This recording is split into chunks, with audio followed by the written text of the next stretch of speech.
Assalamualaikum, salam sejahtera and have a great day untuk rakan-rakan semua. Kita bersua lagi dalam perkongsian kali ini.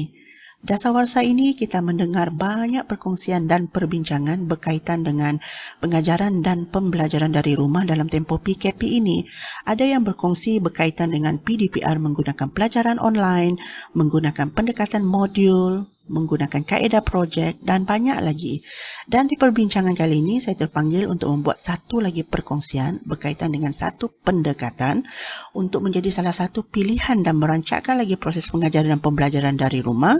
Dan untuk mengetahui apakah pendekatan yang saya maksudkan, teruskan bersama saya dalam pembelajaran offline PDPR Kelas Pesona. Sejak akhir-akhir ini, kita mendengar keluh kesah daripada segelintir rakan-rakan guru kita menyatakan bahawa pembelajaran online tidak dapat dilaksanakan seoptimalnya dalam PDPR.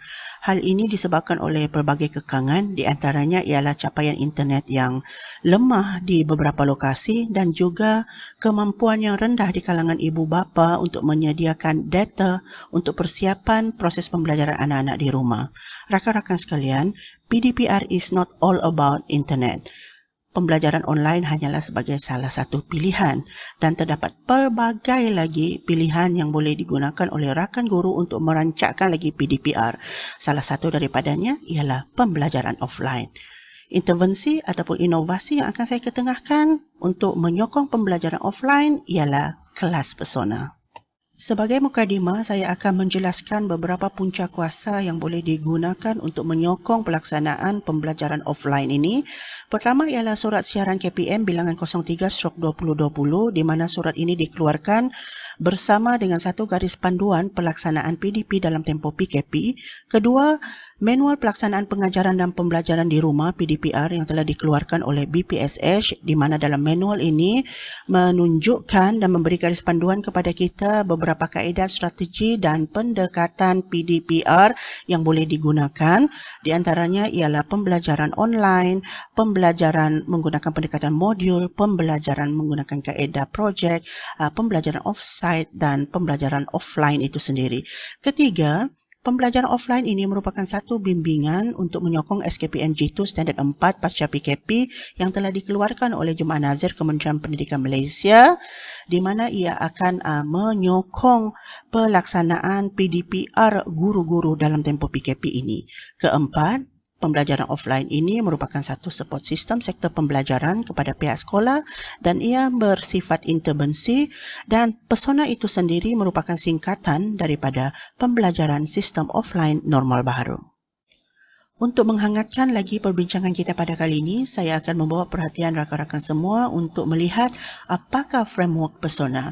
Sekali lagi saya tekankan bahawa Pesona bukanlah satu mandatory untuk dilaksanakan oleh rakan guru, tapi ia merupakan salah satu kaedah pilihan untuk menyokong pembelajaran offline dalam PDPR semasa PKP ini. Berdasarkan slide, terdapat 13 framework Pesona yang telah pun disusun secara sistematik dan teratur, dimulai dengan greeting ataupun salam, persediaan kelas, peraturan dan objektif kelas, pelajaran hari ini, konsep dan definisi, contoh dan ilustrasi, panduan tugasan, lembaran kerja, cadangan aktiviti, video suplemen, sumber bahan pembelajaran, rumusan kelas dan juga penutup. Saya berpendapat bahawa 13 framework Pesona ini sebenarnya idea asal dia bermula daripada konsep PDP bersemuka di kelas dan kita cuba curi konsep asal PDP bersemuka di kelas ini untuk diterjemahkan ke dalam template pembelajaran offline kelas Pesona. Sebelum kita meneruskan perbincangan, suka saya untuk menyatakan kepada rakan guru bahawa template pembelajaran offline kelas Pesona ini perlulah dilengkapkan terlebih dahulu oleh guru mata pelajaran sebelum dikongsi dan dilaksanakan dalam PDPR mengikut jadual waktu PDPR sekolah masing-masing. Walau bagaimanapun, sekiranya rakan guru mempunyai keupayaan untuk mengapungkan template pembelajaran offline ini secara online, itu adalah sangat dialu-alukan. Tetapi dalam perkongsian kali ini, saya akan lebih fokus kepada bagaimana template pembelajaran offline kelas Pesona itu dilaksanakan terlebih dahulu. Dan page pertama, template ini didahului dengan mengisi dan melengkapkan nama guru, kelas atau tingkatan, mata pelajaran yang diajar, hari atau masa pelaksanaan PDPR dan nama sekolah yang terlibat. Seterusnya kita mulakan kelas persona dengan langkah yang pertama iaitu greeting ataupun salam. Pada kelazimannya, semasa PDP bersemuka di kelas, murid-murid akan memberikan salam terlebih dahulu kepada guru sebelum memulakan pembelajaran. Tetapi berbeza dengan pembelajaran persona, guru akan memberikan salam kepada murid kerana pembelajaran persona ini disediakan terlebih awal oleh guru mata pelajaran sebelum melaksanakan PDPR. Sebagai contoh, ayat greeting yang saya sediakan ialah, "Hai murid-murid, apa kabar semua?" Dan ayat-ayat ini akan berubah dari semasa ke semasa mengikut kreativiti guru mata pelajaran ataupun mengikut keperluan mata pelajaran itu sendiri. Sebagai contoh, "Hi, good morning everyone, how are you?" Ataupun, "Assalamualaikum, kaifa haluka, kaifa haluki?" Dan banyak lagi. Dan sebenarnya tujuan greeting ini adalah untuk meningkatkan minat murid kita untuk terus bersedia dan meneruskan pembelajaran bersama murid sewaktu PDPR berlaku. Step 2, persediaan sebelum kita memulakan pembelajaran. Dalam slide ini, guru perlulah menyenaraikan bahan yang diperlukan murid sebelum memulakan kelas. Sebagai contoh, buku teks yang diperlukan, buku latihan, buku rujukan, buku kerja ataupun mana-mana bahan pembelajaran yang perlu disediakan pada hari itu. Oleh hal yang demikian, murid-murid akan lebih bersedia untuk menyediakan bahan pembelajaran sokongan PDPR mereka pada hari itu. Seterusnya, slide 3, peraturan dan objektif kelas. Dalam slide ini, guru mata pelajaran perlulah menyediakan peraturan kelas yang bersesuaian untuk dipatuhi oleh murid-murid untuk menghasilkan kelas yang produktif. Sebagai contoh, pada hari Isnin dan Rabu, mata pelajaran sains akan dilaksanakan dan murid-murid perlulah bersedia dari pukul 8 hingga 9 agar kelas persona ini dapat berlangsung dengan lebih berkesan. Keep it simple and easy to follow kerana kita tahu PDPR ini berlaku di rumah. Tahap kondusif pembelajaran di rumah itu berbeza dari seorang murid kepada seorang murid yang lain. Peraturan itu perlulah bersifat umum untuk pelbagai situasi murid. Seterusnya, dalam slide ini juga guru perlulah menyediakan objektif untuk menjelaskan kepada murid hasil pembelajaran hari ini. Apa yang mereka perlu tahu, apa yang mereka perlu lakukan, kenapa ia penting untuk diketahui, dan ia merupakan salah satu cara kepada guru untuk mentaksir kemajuan pembelajaran murid dalam PDPR ini. Now, step 4, pelajaran hari ini. Pelajaran hari ini bermaksud apakah tajuk ataupun topik yang akan diajar oleh guru. Sebagai contoh, mata pelajaran sains.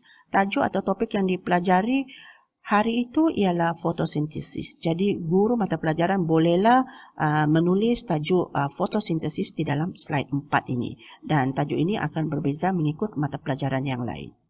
Seterusnya kita bergerak ke step 5, konsep dan definisi. Okay, get the ball rolling dengan memperkenalkan kunci-kunci pembelajaran melalui konsep dan definisi. Okay, contoh yang saya berikan tadi, tajuk itu ialah fotosintesis. Jadi, guru bolehlah memperkenalkan kunci pembelajaran, apakah konsep fotosintesis, apakah definisi fotosintesis melalui slide 5 ini. Okey, perbanyakkan halaman ini mengikut keperluan untuk memberikan lebih ruang perbincangan semasa pembelajaran. Padankan konsep dan definisi dengan image yang relevan agar menghasilkan pembelajaran secara visual. Step 6, contoh dan ilustrasi. Slide ini akan memberikan peluang kepada rakan guru untuk menyediakan contoh-contoh dan ilustrasi untuk menyokong tajuk ataupun topik pembelajaran pada hari tersebut. Sebagai contoh, topik yang diajar seperti yang saya maklumkan ialah fotosintesis.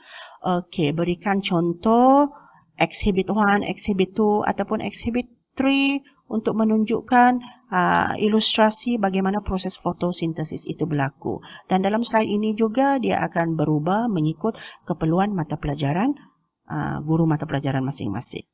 Step 7, panduan tugasan. Dalam slide ini, tambah arahan dan panduan di sini, anda juga boleh menetapkan tempoh masa yang diperlukan. Panduan tugasan ini akan memanjangkan penglibatan murid semasa pembelajaran. Ia membenarkan murid untuk mensintesis idea atau pemikiran dan mengaplikasi pembelajaran baru dalam kehidupan sebenar mereka. Perbanyakkan halaman ini mengikut keperluan mata pelajaran agar dapat menyediakan lebih ruang perbincangan. Semua panduan tugasan perlulah disediakan oleh guru mata pelajaran di dalam slide ini agar memudahkan murid-murid menyelesaikan dan melengkapkan tugasan yang diberikan berdasarkan arahan dan panduan yang dibekalkan oleh guru di dalam slide ini. Step 8, lembaran kerja. Untuk slide lembaran kerja, tanpa arahan dan panduan di sini, anda juga boleh menetapkan tempoh masa yang diperlukan untuk menyelesaikan tugasan ini. Okey, di sini saya ada memberikan beberapa contoh lembaran kerja yang boleh diberikan kepada murid-murid, tetapi contoh ini akan berubah mengikut keperluan mata pelajaran. Okey, bagaimana kita mentaksir murid masing-masing untuk memahami konsep pembelajaran yang telah kita laksanakan pada suatu masa, dan mungkin pentaksiran itu boleh berlaku dalam banyak cara, dalam banyak bentuk seperti objektif, subjektif, esei dan sebagainya. Step 9, cadangan aktiviti. Tanpa arahan dan panduan di sini, anda juga boleh menetapkan tempoh masa untuk menyelesaikan tugasan ini. Seperti panduan tugasan, student-led activities boleh dilaksanakan sama ada secara persorangan, berpasangan ataupun berkumpulan untuk menginterpretasikan pembelajaran. Okey, guru-guru perlulah kreatif dengan penyediaan aktiviti ini agar murid tidak merasa bosan apabila melaksanakan kelas pesona di rumah, dan seterusnya mengekalkan engagement pembelajaran antara guru dan murid dalam tempoh PDPR ini. Okey, perbanyakkan halaman ini mengikut keperluan untuk memberi laluan kepada lebih banyak perbincangan. Next, step 10, video supplement. Slide ini merupakan satu slide untuk menyediakan video. Okey, tontonkan murid dengan video pembelajaran yang relevan untuk membantu dan menyokong pembelajaran hari ini. Sebagai contoh, tajuk pembelajaran adalah fotosintesis. Oleh itu, guru mata pelajaran perlulah menyediakan satu video suplemen untuk menerangkan proses fotosintesis itu. Guru mata pelajaran tidak perlu risau ataupun khawatir kerana terdapat pelbagai bekalan video-video yang berada secara online, sebagai contoh di dalam YouTube, CikguTube dan sebagainya. Okey, video adalah satu resepi rahsia untuk mengekalkan penglibatan dan minat murid semasa pembelajaran. Oleh itu, perbanyakkan halaman ini mengikut keperluan untuk menyediakan perbincangan yang lebih luas semasa pembelajaran. Next, step 11, sumber pembelajaran tambahan. Gambar atau screenshot yang relevan adalah efektif dalam menyokong dan menjayakan pembelajaran. Slide ini saya desain sebegini rupa, dan mungkin slide ini akan berubah mengikut keperluan dan kreativiti guru mata pelajaran, dan saya menyediakan 3 gambar screenshot. Okey, 3 gambar screenshot untuk menyokong tajuk ataupun topik fotosintesis, di mana sumber pembelajaran tambahan ini akan memaksimalkan ruang untuk kongsikan sumber pembelajaran tambahan kepada murid, sesuatu yang mudah murid lihat dan rujuk kembali apabila mereka perlukan untuk pembelajaran, dan perbanyakkan halaman ini mengikut keperluan mata pelajaran masing-masing. Seterusnya, yang terakhir, step 12, rumusan kelas. Seperti biasa, lazimnya di dalam proses PDP bersemuka di kelas, sebelum mengakhiri mana-mana mata pelajaran, guru-guru akan membuat wrap up ataupun kesimpulan. Okey, jadi di dalam slide ini saya menyediakan 3 ruang untuk guru-guru mata pelajaran membuat recap. Jadi terpulanglah kepada guru mata pelajaran untuk menentukan bagaimana untuk membuat wrap up di akhir sesi kelas pesona ini. Dan yang terakhir, step 13, penutup, closing. Okey, guru akan mengucapkan terima kasih. Okey, ayat ini mungkin akan berbeza dari semasa ke semasa mengikut keperluan mata pelajaran dan kreativiti guru mata pelajaran juga. Demikianlah tadi saya telah menjelaskan bagaimana pelaksanaan kelas pesona untuk menyokong pembelajaran offline semasa PDPR. Ia mengandungi 13 langkah yang perlu diikuti, bermula daripada greeting dan berakhir dengan closing. Dan harapan saya selepas perkongsian ini ialah, pertama, kelas pesona akan dapat membantu guru mata pelajaran untuk merancang dan melaksanakan PDPR dengan lebih berkesan. Kedua, dapat meningkatkan engagement ataupun penglibatan murid sepanjang tempoh PDPR ini. Dan yang ketiga, dapat meningkatkan tahap penguasaan konsep dan isi pelajaran dalam kalangan murid semasa PDPR. Sekali lagi saya jelaskan, pesona bukanlah sesuatu yang mandatory untuk dilaksanakan oleh guru, tapi ia merupakan satu pilihan kepada kita semua untuk terus berkarya sepanjang PDPR dalam tempoh PKP ini. Sehingga kita berjumpa lagi di perkongsian yang akan datang. Bye.